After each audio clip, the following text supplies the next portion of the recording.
নমস্কাৰ ৰাইজ, আজি আকৌ এটা পিকনিকৰ মিনি ব্লগৰ সৈতে আপোনালোকক স্বাগতম জনালোঁ। পিকনিকৰ স্থলী পালোহি, আপোনালোকক দেখাই আছোঁ বলক। এতিয়া কাম থাকিল পিকনিকৰ স্থলীৰ সামগ্ৰীসমূহ গাড়ীৰ পৰা নমোৱা। এতিয়া পিছে সকলোৱে নিজ নিজ দায়িত্ব পালন কৰি আছে। পিকনিকত বাৰু সকলোৱে নিজ নিজ দায়িত্ব পালন কৰিছে। পিছে ৰাইজ, আপোনালোকৰো এটা দায়িত্ব আছে। দায়িত্বটো মোৰ ভিডিঅ'ত অকণমান মৰম দিয়াৰ। এতিয়া আহিলোঁ পিকনিকৰ প্ৰথম কাৰ্যসূচী উপস্থাপন কৰিবলৈ, অৰ্থাৎ চাহ, ডিম, কমলা এইসমূহ ভক্ষণ কৰিবলৈ। এইসমূহ খোৱাৰ মাজতে পিছে কেৰাহী গৰম হ'লেই এইফালে মাংস বনাই থকা হৈছে। তাৰ মাজতে পিকনিকৰ এটা প্ৰগ্ৰেম উপভোগ কৰি লওঁ আহক।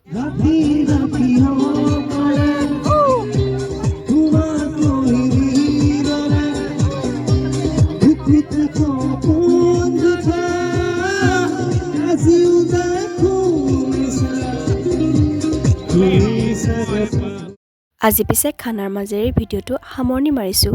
বাই।